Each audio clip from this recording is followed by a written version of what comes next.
nueva, uno de los nuevos recién saliditos del horno de esta colección popular novela gráfica. Es el quinto, según yo, el cuarto o el quinto de esta nueva colección que se llama Popular Novela Gráfica del Fondo de Cultura Económica, y es una versión libre del capítulo sexto de Las praderas del cielo de John Steinbeck. ¿Cómo se te ocurrió hacer Steinbeck en novela gráfica? Bienvenido, Ricardo. ¿Qué sabes? Hola, buenas tardes, gracias por estar aquí. Bueno, después del bailongo, un poco de momento introspectivo, algo más para mirar para adentro. Y pues volviendo a las actividades de la feria, que es presentar libros también.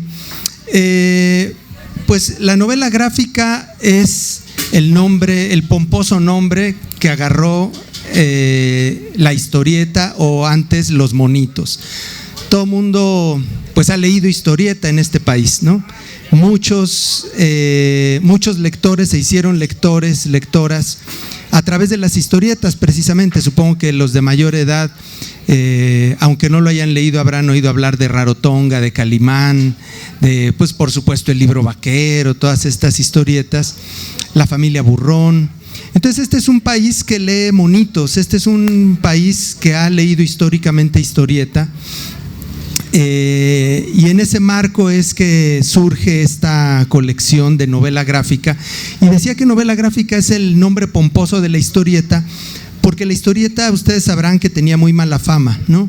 No sé si a ustedes les pasó, pero pues como que era un gusto culposo eso de ir leyendo historietas, que lo vieran a uno leyendo historietas, leyendo monitos, pues no era algo muy bien visto, ¿no? Incluso en las escuelas, en las casas, que los niños leyeran historietas, pues según qué historietas era hasta pues muy mal visto. O sea, que no lea eso, quítenle eso a ese chamaco de las manos, porque pues eso maleduca, ¿no? O sea, si van a leer, que sea cosa seria, ¿no? Que sean novelas, que sean libros. Pero la historieta se fue haciendo de muy mala fama, y esto ocurrió sobre todo específicamente en México, porque esto no ocurría en todos los países.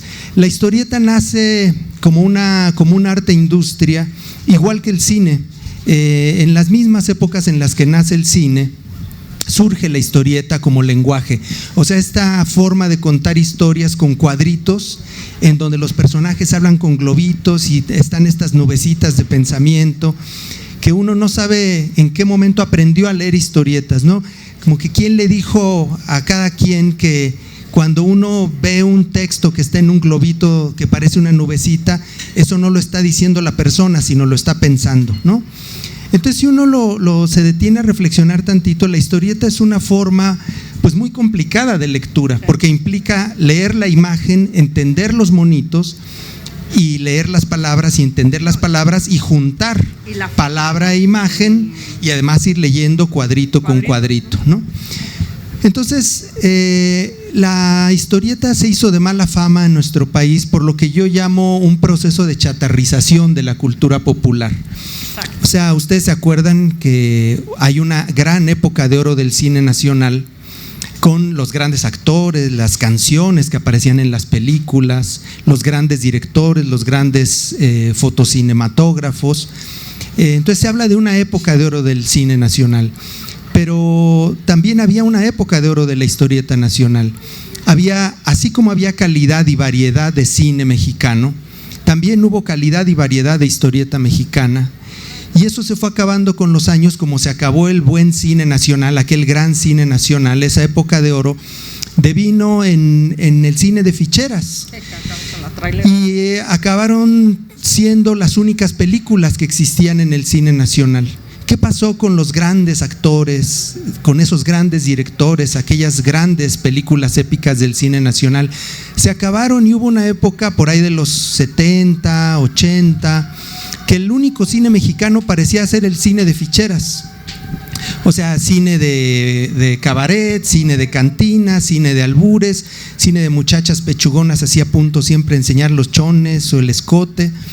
Y eso parecía ser el cine nacional en una época, ¿no? Como que de todo ese gran auge del cine nacional acabamos teniendo el cine de ficheras. Y también algo pasó con la música, algo parecido pasó con la música. Entonces, de toda esa cultura popular tan rica, tan variada, de tan buena calidad que hubo en México, dentro de lo cual estaba la historieta, yo digo que sufrió un proceso de chatarrización como ocurrió con la comida también.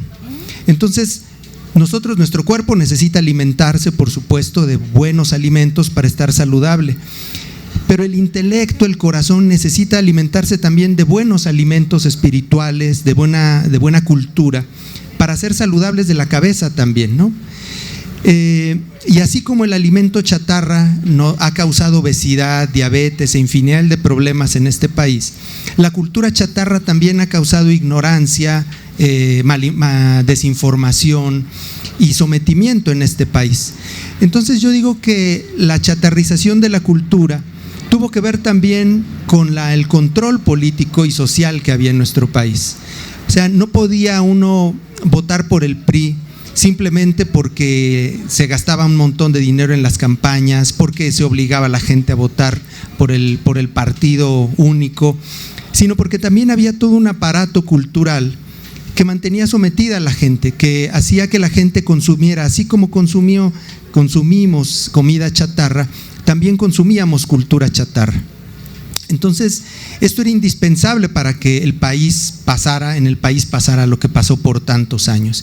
Si se fijan, coincide el auge de un nuevo cine nacional, de una cultura, de una música novedosa, precisamente con la caída del PRI. La gente se empezó a cansar de esa vida, ¿no? Se empezó a cansar de ese país en donde no teníamos otra opción que ver siempre en domingo, otra tele que no fuera la de Televisa, otro cine que no fuera el de ficheras, otra historieta que no fuera el sensacional de maestros, ¿no? El sensacional de luchas. Y no es que en sí mismo todo eso esté mal, ¿no? Sino que cuando es lo único que uno puede consumir, pues llega un momento en que se harta, ¿no? Y cuando, igual que en la política, uno se hartó del PRI, de la corrupción, y hubo un momento en el que todo el mundo dijo, bueno, pues es que esto no debe ser lo único que haya, debe de haber otra forma de votar, otra gente que no se comporte igual.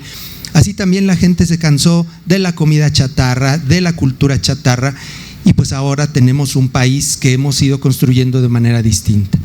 Bueno, todo esto lo cuento porque precisamente en medio de eso la historieta se acabó convirtiendo en algo que era muy mal visto, porque era de muy mala calidad. Por supuesto que era de mala calidad, en general era de mala calidad, porque además, si se fijan, se acabaron los personajes. En la época de oro de la historieta nacional estaban Calimán, estaban Rarotonga, estaba el Torbellino, estaba el Pantera, infinidad de historias con infinidad de guionistas, dibujantes, propuestas gráficas ricas, novedosas, que además a ustedes como lectores, a todos los lectores los tenían como las buenas historias, pues atrapados en ¿qué seguirá en el número siguiente? Y la chatarrización de la historieta implicaba que no tuviera el editor que depender del autor que escribía la historia. Entonces las historias con alma, las historias con personajes, lo tienen a uno como lector atento a lo que va pasando con la historia, ¿no? Y los sensacionales, el libro vaquero, el libro sentimental, el libro semanal, si se fijan, eran historias que empezaban y terminaban en el mismo número.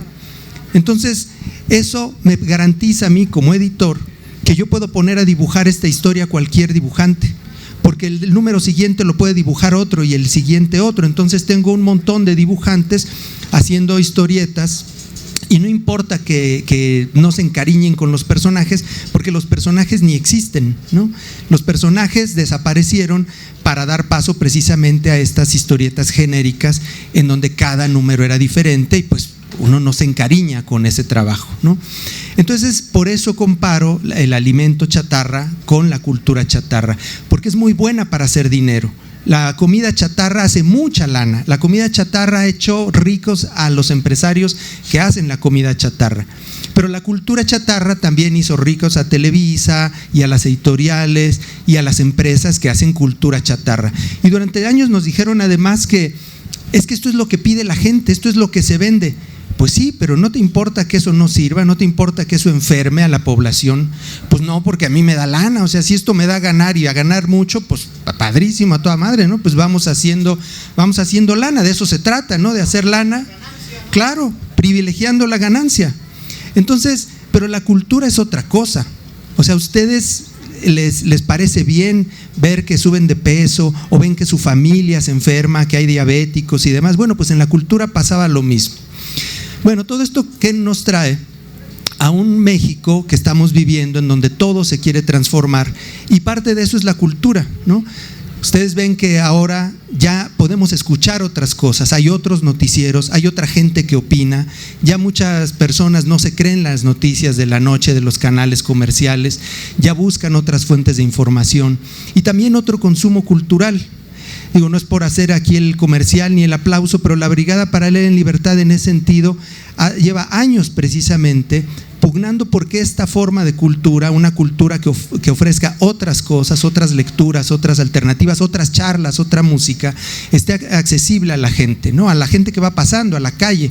Además, sacar a los libros de las librerías, sacar a las charlas de la academia o de las universidades o de los coloquios y traer a que todo el mundo escuche a gente muy valiosa, los opinadores, la gente que reflexiona de política, y se escuche aquí en la calle y la gente se vaya pensando, ah, caray, pues sí es cierto, o sea, esto que me están diciendo es diferente a lo que me platican en la televisión, ¿no? Entonces, pues la cultura es para mí no solo una buena opción, sino para mí la opción de la transformación social, porque la cultura es todo, ¿no? La cultura política es aquella información y aquel conocimiento que tenemos de nuestra realidad y que nos permite protestar e inconformarnos con lo que está pasando, cuestionar al patrón, cuestionar al sindicato, cuestionar el orden de cosas, cuestionar la familia. Entonces, para mí eso ha sido mi gran tema, ¿no? Como creador, yo crecí además leyendo muchísima caricatura política. Cuando antes de que a mí me interesaran los libros, las novelas, en casa había sobre todo periódicos, había revistas, estaban Los Agachados de Ríos, que tan importantes fueron para muchísimas generaciones, para miles y miles de personas, los libros de Ríos, que los que no lo conozcan, bueno, es un señor que se puso a hacer monitos, pero poniéndoles un contenido de información.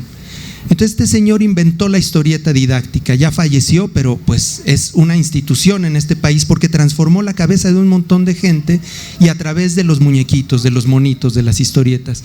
Y eso leía yo de chavillo, entre muchas otras cosas. También iba al puesto de periódicos a comprar el Batman, el Superman, pero también fui creciendo y consumiendo otras cosas. Y cuando me tuve que dedicar a hacer algo en la vida, pues decidí que quería dibujar, ¿no? Por lo menos era lo que hacía durante las clases, y lo que más me gustaba hacer y lo que me entretenía haciendo yo eran dibujos. Entonces así llego yo a ser creador de historietas, a ser creador de imágenes y de ilustraciones. Nunca me interesó mucho la caricatura política.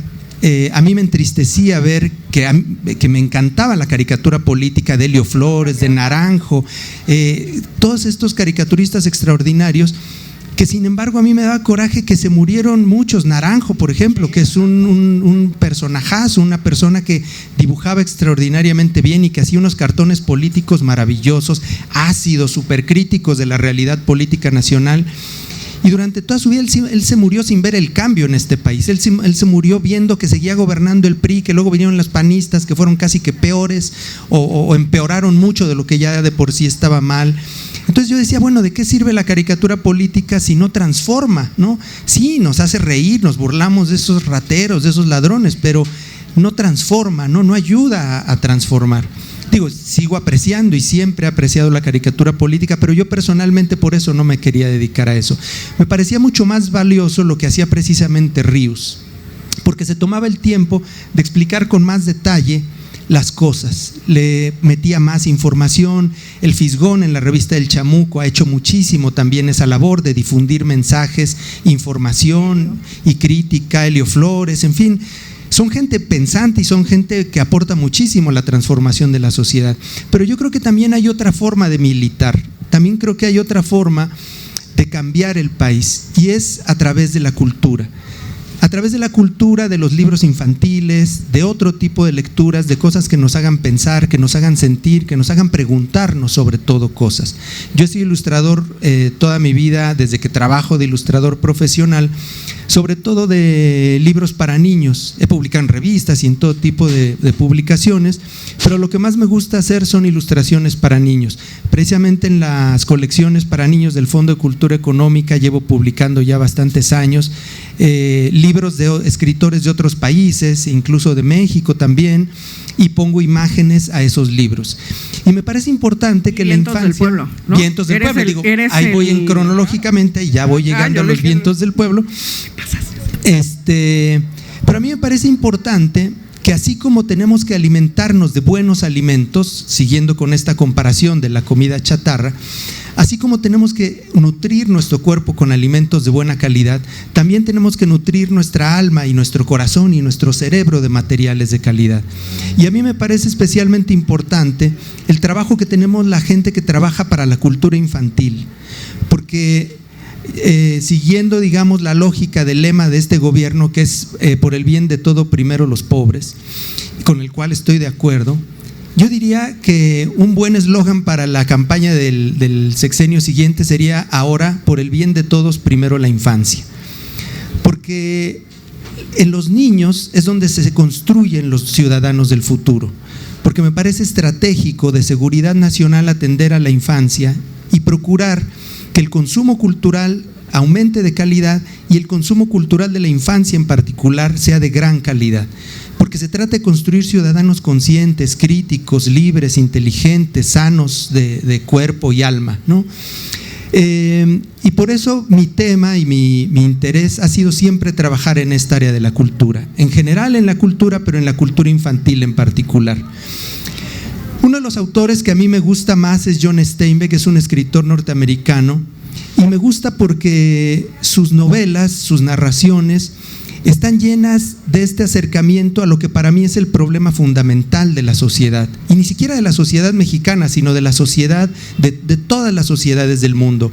Vean las noticias de España, de Francia, de Italia, de Inglaterra, de Estados Unidos, y en todos hay una constante: el mundo está mal, el mundo está descompuesto, el mundo está enfermo, la avaricia, la corrupción, la falta de salud, la depredación ecológica.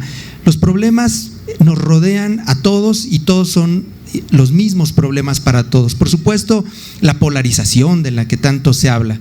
No hay país que no esté polarizado, y de hecho a mí me sorprende porque nunca había habido un México menos polarizado que ahora. Nunca había habido un presidente con tanta aceptación como ahora. Y eso no quiere decir que no esté bien que haya oposición y que haya crítica diferente. Y no quiere decir que no haya gente que piense diferente y que el antagonismo sea algo natural a la sociedad. Pero el punto es que a mí me interesa la parte de la condición humana y de lo que decidimos día con día y de cómo actuamos cotidianamente, porque es ahí donde está verdaderamente el inicio de la transformación profunda. O sea, para poder transformar la política hay que ir a votar y hay que participar en los sindicatos, en las comunidades barriales, en todas las formas de organización social. Pero luego nos regresamos a nuestras casas y es ahí donde finalmente está también la vida cotidiana. O sea, no pasamos todo el tiempo militando en nuestro sindicato o en el partido político o en las marchas. La mayor parte del tiempo, las decisiones que nos forman y que hacen nuestra realidad son las del día a día. Todos los días estamos tomando decisiones: cómo tratamos a nuestra pareja, cómo tratamos a nuestros hijos, qué leemos, qué hacemos, ayudamos en nuestra casa, cooperamos en el trabajo, todos al parejo de los quehaceres domésticos, somos responsables y éticos y honestos nosotros en nuestras casas, en nuestro trabajo. Y por eso a mí me importa la literatura de Steinbeck, porque me gustan esas historias y me gustan estos escritores que se acercan precisamente al ser humano, que se acercan a la vida y a los dilemas que tienen los seres humanos reales todos los días en la vida cotidiana, ¿no? Lo que decide la gente cada día ante cada pequeña disyuntiva que tenemos, porque se fijan, estamos llenos de posibilidades de decisión que nos llevan a decir: somos infieles, somos honestos, somos deshonestos, robo, no robo, ayudo, no ayudo, coopero, colaboro, hago trabajo colectivamente o soy egoísta y me aprovecho de esta situación. Y en esta historia de John Steinbeck encontré un relato muy pequeñito, muy breve, pero que me pareció hermosísimo, porque es perfecto, ¿no? Para mí es un relato bellísimo, perfecto, que además toca un montón de aspectos que me parecen de mucha actualidad. Si deciden comprarlo, si deciden leerlo, o al menos ojearlo, que aquí lo pueden ojear, a mí me llamó la atención que en este relato hay varias disyuntivas, precisamente como las que comento, porque se trata de un hombre que él vive trabajando como en una oficina de contador, y como está enfermo, el médico le recomienda que se tiene que mudar de localidad porque el clima y la contaminación de la ciudad de San Francisco pues lo va a matar. Se tiene que ir a cambiar de aires porque su salud va a empeorar si no cambia de lugar de residencia. Y entonces se decide a ir a este lugar que se llama Las Praderas del Cielo, que es un lugar con un clima maravilloso. Y el tipo, lejos de entristecerse, pues resulta que descubre lo fenomenal de la pereza, dedicarse a contemplar el cielo, a vivir tranquilo, a leer, a disfrutar de las cosas simples y sencillas de la vida. Recupera la salud, llega a vivir con una viuda que ya tiene 2 hijos, y él le renta un cuarto allá a la viuda, y juntos luego se casan porque pues ella está preocupada de lo que diga la gente, cómo vive con un señor. Ella, que es viuda, vive con un señor soltero que llegó allí, y pues la gente empieza a murmurar, y ella, para evitar los chismes, pues como que le externa su preocupación, y él dice: está bien, pues nos casamos, ¿no? Y se casan y procrean un hijo. Entonces en el hijo que tienen juntos, a él le toca criarlo, cosas que ya van a enterarse ahí en el libro, y a mí me parece que ahí empiezan los dilemas de la historia. Les digo, es una historia muy breve y sin embargo pasan muchas cosas, porque de repente él se ve con un hijo al cual criar, y uno de los dilemas que se presentan en esta historia, que me parece además resuelto de una forma muy tierna, muy dulce, pero además muy dura, es: ¿qué es lo que hace realmente la riqueza? ¿Qué es lo que hace a una persona rica o pobre? O sea, el dinero, el conocimiento, el cariño, la libertad, la confianza en uno mismo. O sea, ustedes, si se piensan en qué sería la felicidad o qué es la clase de riqueza que querrían tener, ¿qué riqueza tendrían? ¿No? ¿Qué elegirían? ¿Salud o mucho dinero? Entonces, ahí vienen estas disyuntivas y estos planteamientos de los que él incluso ni siquiera es muy consciente. El protagonista ni siquiera se plantea estos problemas. En realidad estas situaciones le empiezan a llegar desde fuera, desde la sociedad. ¿Qué papel juega la sociedad en el desarrollo de nuestros hijos? ¿Tenemos que hacerle caso a la forma en la que nosotros los queremos educar, o tenemos que educarlos como dice la sociedad que debemos educarlos, ¿no? Entonces, todas estas cosas van pasando en la historia, y me parece muy linda la forma en la que el escritor plantea precisamente estos dilemas y estas situaciones en las cuales los personajes van desarrollándose y transformándose a lo largo de la historia. Entonces, a mí eso es lo que me gusta muchísimo de esta historia. Me parece en ese sentido una historia muy actual, porque precisamente las cosas que nos hacen, las cosas son dilemas que tenemos ahora, ¿no? O sea, necesitamos dinero todo el tiempo, necesitamos vivir, necesitamos comer, pero también necesitamos nutrirnos, ¿no? También estamos todo el tiempo consumiendo cultura, y hoy más que nunca vivir de las apariencias, vivir para la sociedad, para lo que los demás nos dicen, parece ser muy importante. Nos importan muchísimo los likes, los followers, los seguidores, el Facebook, y por otro lado hay un montón de gente que está ajena a todo ese mundo y dice: bueno, pues ¿eso qué? Y muchos de ellos se preocupan y dicen: es que yo no soy famoso, yo no soy conocido, yo no tengo likes. Pero ¿qué tan importante es eso realmente, y qué tan felices nos hace todo ese mundo de apariencias? Creo que si bien por supuesto en la historia no hay de ninguna manera redes sociales ni menciones a la tecnología, porque habla de un mundo de principios del siglo pasado, la importancia que tiene para el individuo el qué dirán de la sociedad es uno de los elementos que salen en esta historia, que se comentan en esta historia.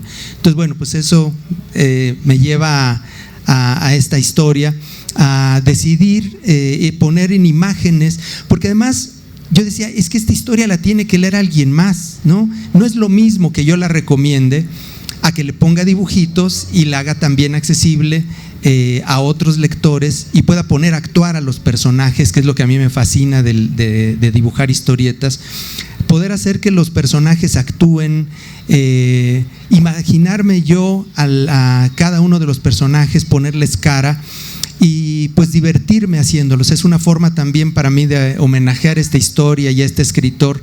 Uno a lo largo de la vida, bueno, pues tiene sus progenitores y sus padres biológicos, pero creo que sabemos todos que a lo largo de la vida siempre hay gente a la que admiramos y que se convierten como nuestros papás o en nuestras mamás por elección, ¿no? Gente que nos guía, gente que incluso, aunque ya haya muerto, nos va dando señales de conducta en la vida, y creo que Steinbeck es para mí uno de los escritores, de las personas que más me han enseñado. Entonces por eso también elijo esta forma de hacerle un homenaje, ¿no?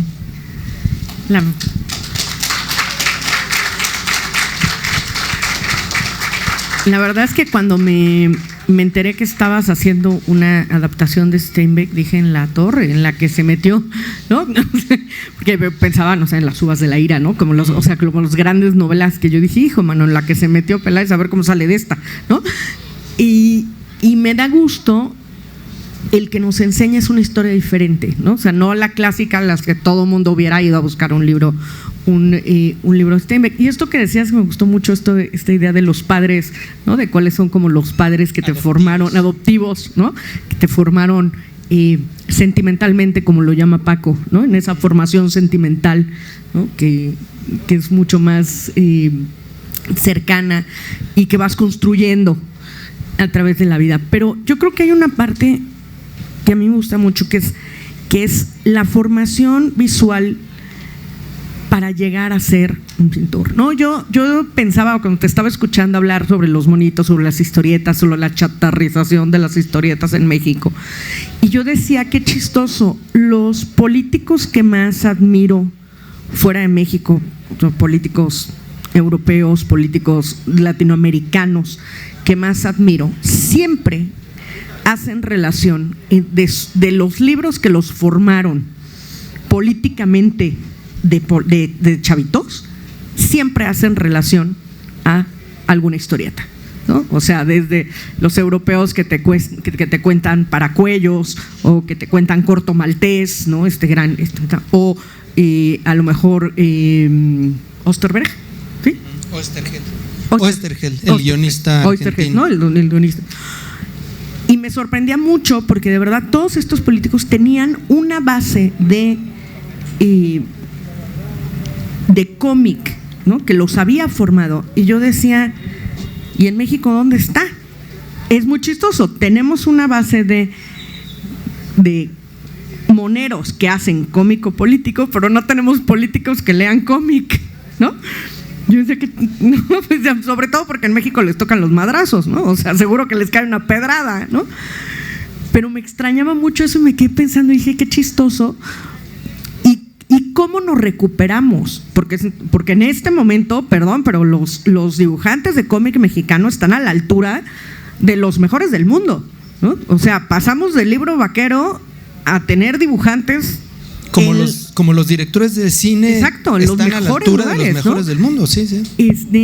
¿Qué dio la vuelta? ¿Qué fue lo que sucedió en esta generación, ¿no? Yo que creo de pronto que nos encontramos en las mejores editoriales del mundo, ¿no? Fíjate que lo que pasó con la historieta, si bien yo platicaba de la enorme tradición de la historieta mexicana, que tuvo sus años de excelente calidad, su época de oro, precisamente hablaba de la chatarrización, porque todo aquello que tocó la industria cultural lo chatarrizó. La música, el cine, la historieta, el radio, la televisión, el consumo masivo se controló por la industria y lo convirtió en una forma de hacer dinero, pero a la vez no solo hago dinero, sino lo utilizo para embrutecer a la población, para darle contenido basura, contenido chatarra. Pero por ejemplo no ocurrió con la caricatura política, ¿no? O sea, el nicho en donde México tuvo una enorme salud periodística aparte del periodismo en sí, que siempre ha tenido buenos exponentes. Digo, en historieta como en el cine sería injusto decir que no hubo cosas valiosas y gente que hizo cosas interesantes, pero son siempre marginales, ¿no?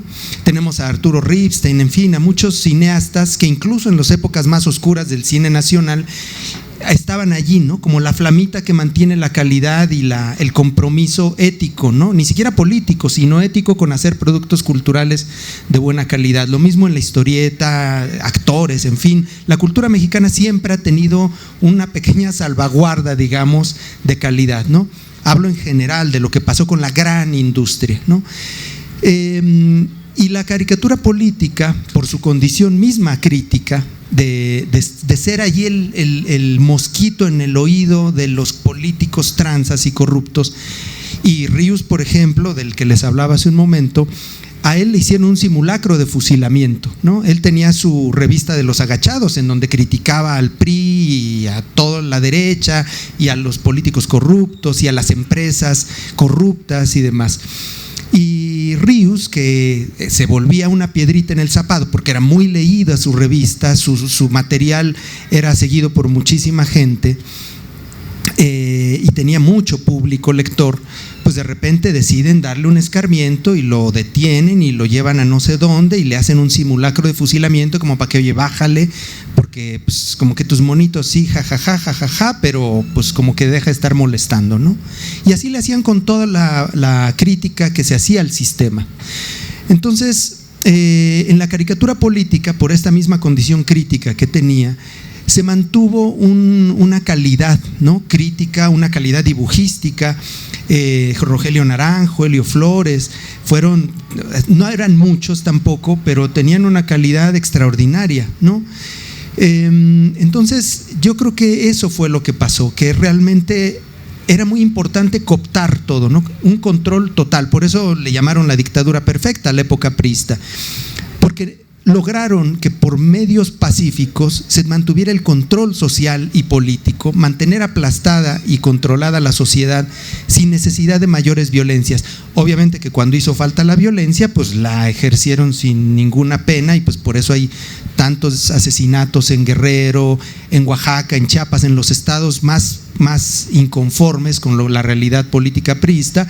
Hubo asesinatos, pero sí a montones, ¿no? Y bueno, por no hablar del 68, en donde ya cuando se puso crítica la cosa, ya venían las Olimpiadas y había que dar una imagen de país bajo control, pues no tuvieron un empacho en asesinar y masacrar estudiantes en plena Ciudad de México, ¿no? Entonces, no es que no quisieran la violencia los políticos y la política priista de esos años, es que en la medida de lo posible, pues mejor no usarla, y para eso fue indispensable la cultura, ¿no? Entonces yo creo que eso fue lo que pasó, y muchas de las telenovelas, muchas de los productos culturales de la época precisamente tienen la característica de ser productos que propiciaban el conformismo o un aspiracionismo sentimental, en donde pues bueno, tú esfuérzate y no le hace que seas pobre pero eres honrado, y total que para eso ya están los políticos y los empresarios, para robar ellos, ¿no? Tú mantente pobre pero honrado, total acá nosotros somos ricos y tranzas, ¿no? Entonces bueno, yo creo que eso fue lo que pasó, y me parece que de ahí viene este hartazgo y esta finalmente transformación que se da en todos los ámbitos, ¿no? Se me olvidó decirles al principio, perdón, que me ha pasado en varias de las presentaciones, decirles el precio, porque si algo ha logrado esta colección de popular novela gráfica es poner a precios accesibles, cosa que en México de pronto se volvió una cosa casi incomprable. Está en 75 pesos, lo cual uno agradece por parte de la editorial, pero además es la opción de acercarte a un texto que no hubieras entrado, ¿no? O sea, hubiera sido como difícil de pronto. De por sí ¿no? este libro yo no lo he encontrado más que en una edición, y se reeditan muchas cosas de Steinbeck. De Steinbeck es, por ejemplo, la historia de La Perla, esa película con Dolores del Río y Pedro Armendáriz, de La Perla. Esa historia está basada en una novela de Steinbeck que se llama La Perla. Dirigida por John Ford, puede ser. No, me parece que era director mexicano. ¿Sí? creo que sí. Pero bueno, la famosa La Perla, aquella de donde precisamente un atrapador de perlas se encuentra una gran perla, y bueno, todo lo que le pasa a esa pobre familia gracias al hallazgo de esa perla. Si no la han visto, les recomiendo esa película, es muy muy linda. Steinbeck también hizo un guión para la película de Zapata, creo que esa donde Marlon Brando creo que fue Zapata, creo que es esa donde John Steinbeck hizo un. Entonces sí, es un libro. Y las uvas de la ira, ¿no? Y las uvas de la ira, y Al Este del Edén, que fue con la. Bueno, Al Este del Edén es la película protagonizada por James Dean, una de las grandes películas que protagonizó James Dean, que lo hicieron leyenda, está basada en la novela de Steinbeck, ¿no? Entonces sí, yo creo que es un escritor al que vale mucho la pena volver, y efectivamente no es un libro que se encuentre fácil, ¿no? Y yo creo que hay una cosa, y la verdad es que qué orgullo que estés en esta colección, porque es una colección, yo soy una hiper fan de la novela gráfica y de los cómics desde chiquita. Tengo una fortuna enorme de que en mi casa se leyó muchísimo cómic desde chico, de todas partes del mundo, ¿no? Ahí sí mi papá agarraba parejo, ¿no? Y estás en una colección con grandes nombres, o sea, de verdad es una colección que ha empezado durísimo, porque es una colección que empezó con Horacio, el argentino Horacio Altuna, con Hugo Pratt, con el 1 y 2 de los Escorpiones del Desierto, y con, ayúdame, ¿cómo se llaman los chavos chilenos? Jorge Reyes. Exacto, Reyes y no voy a dar. No sé, el otro se me escapa. Ahí está la colección. Ahí lo tienen. Un libro también excepcional sobre los años de Allende. Los años de Allende, ¿no? En Chile. Y de verdad me dio muchísimo gusto porque por fin podemos acceder a cómic y a novela gráfica de la mayor calidad a nivel mundial, a precios que valen la pena en este país. Así que de verdad gracias, porque yo que soy fan, de verdad es un súper lujo, ¿no? Poder decir la diferencia de pronto acercarte a ver las cosas importadas y que nomás las ves y las vuelves a dejar en la mesita porque te cuestan un riñón. La diferencia es llegar a la mesa de novela gráfica y en vez de llevarte uno, llevarte 4, ¿no? Cosa que yo creo que hace 1000 años que no nos pasa a ninguno de nosotros, ¿no? Pero además tú como dibujante, pues qué prestigio pertenecer, ¿no? a este mundo, y poder dar a conocer una novela para toda Latinoamérica, además, ¿no? La impresión. Pues a mí me da mucho orgullo de por sí, y siempre digo que si bien trabajo por mi cuenta y he publicado en muchísimas editoriales, porque trabajo por mi cuenta de freelance, siempre he considerado el Fondo de Cultura Económica mi casa editorial, primero porque es la editorial del Estado, porque además pagan regalías, y eso es muy importante para los autores. No sé si sepan ustedes lo que son las regalías, pero cuando uno crea una obra musical o literaria o de historieta, en este caso, de cada libro, de cada ejemplar que se vende, un porcentaje pequeñito es para el autor, ¿no?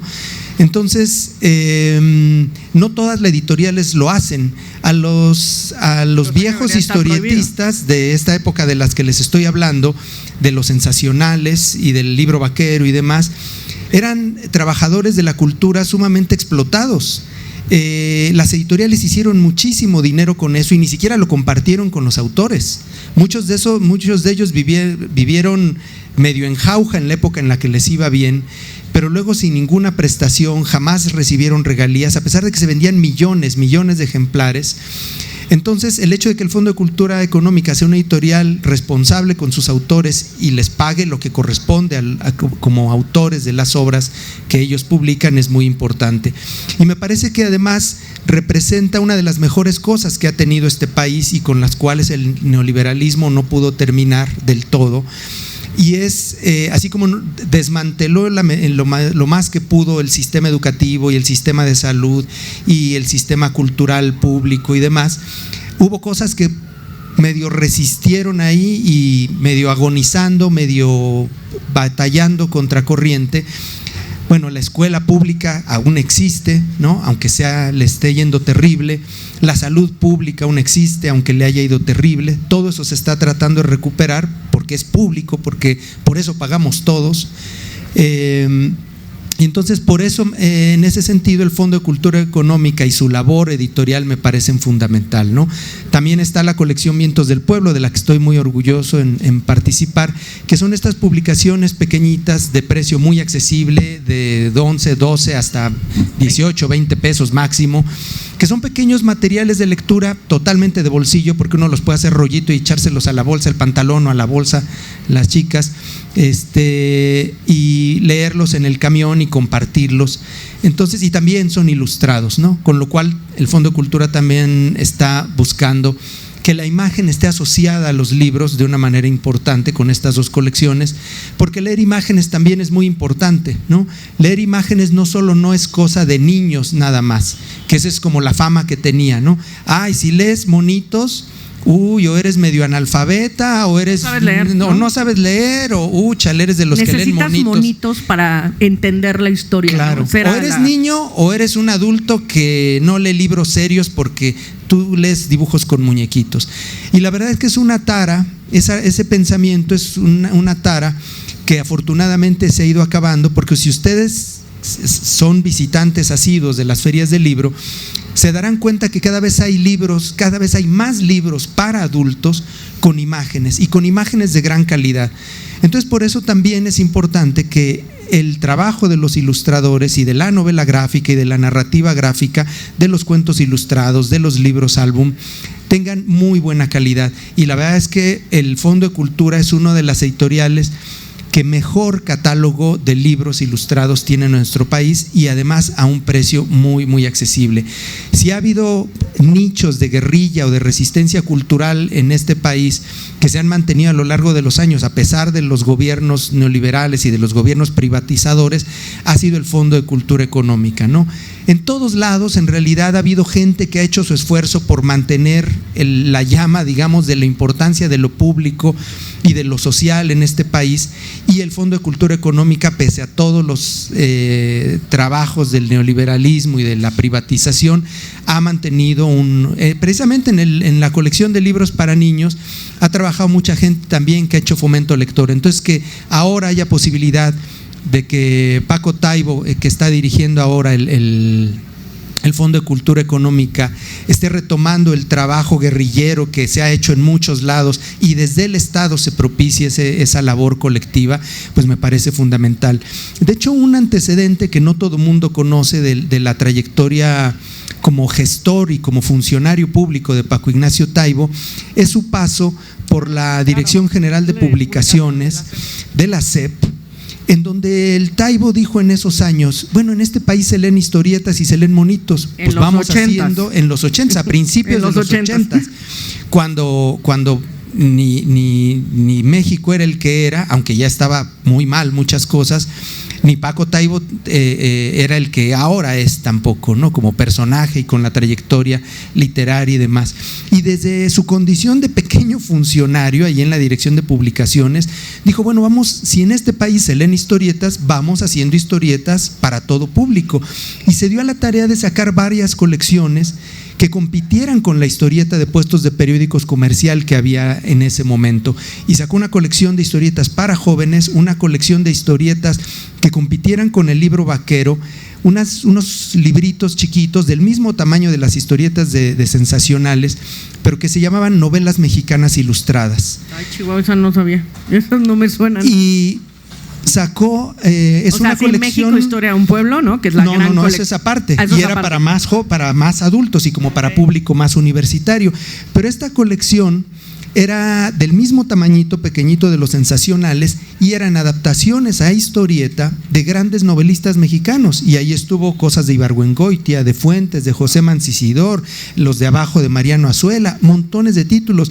Hubo una versión ilustrada del Periquillo Sarmiento en historieta, dibujada por Sixto Valencia, el dibujante de Memín. El dibujante de Memín. Y era esa versión del Periquillo Sarmiento dibujada por Sixto Valencia, es una cosa bellísima que de veras ojalá se pudiera reeditar. Entonces Taibo en esos años se dio a la tarea de sacar estas colecciones, y tenía material para jóvenes con un formatito que competía con las historietas de superhéroes de ese entonces, que eran las que editaba Novaro, que estos libritos de novelas mexicanas ilustradas.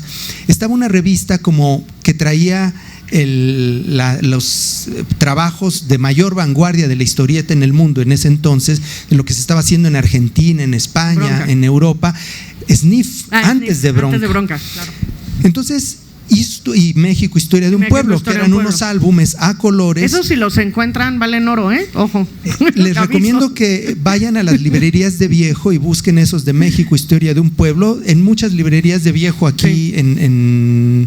en Tacuba se encuentran y valen mucho la pena, porque son acercamientos a momentos de la historia de México que para los que se llamó a gente de muy buen nivel, historiadores, historietistas, dibujantes, guionistas, iconógrafos, que se dieron a la tarea de publicar historieta con tema histórico, pero con enorme calidad y sin afán didáctico, sin afán moralista y sin afán adoctrinante. Entonces realmente esa colección valió mucho la pena, y este es un momento que lamentablemente se conoce poco de la trayectoria tanto de difusor como de funcionario público de Paco Ignacio Taibo, y que a mí honestamente me cambió la vida, porque yo en ese entonces era un escuinclillo lector, entonces me compraba todo, tanto el Episodios Mexicanos, como el México, Historia de un Pueblo, como novelas mexicanas ilustradas, como el Sniff. Entonces por eso es importante también que los proyectos sean masivos, ¿no? Y se difundan, porque ahí es donde realmente se puede empezar a hacer cultura a nivel masivo, ¿no? Pues de verdad, yo agradezco muchísimo que Ricardo Peláez haya estado con nosotros. Espero que los hayamos convencido de este maravilloso libro de Junius a 75 pesos nada más. Creo que es un esfuerzo. Sí, por favor, un aplauso. Yo creo que es un esfuerzo enorme. Y Ricardo va a estar firmando en aquella mesa. Ahí mismo lo pueden conseguir. Y junto con además todo lo demás que tienen, porque tienes ¿cuántos vientos del pueblo? Eres el autor que más vientos del pueblo tiene. O sea, como 7 que más ha ilustrado. títulos, 7. Todos me han gustado mucho, han sido de temas diversos. Hay uno de Fabricio Mejía Madrid, uno de Juan Villoro, el de Rosario Castellanos, en fin. Bueno, como te conozco, ¿qué va a salir el 31 de diciembre? Ahí están esos. Mira, miren, ahí están, esos son los chiquitos que les digo de Vientos del Pueblo, también con ilustraciones. De Chaplin colé incluso una historietita de 2 páginas al final, así que bueno, pues les puedo dedicar su libro, hacer un dibujito. Y bueno, pues por mi parte ha sido un placer. Gracias a la Brigada para la Libertad. Súper regalo de Navidad, señores, de verdad, una gran idea.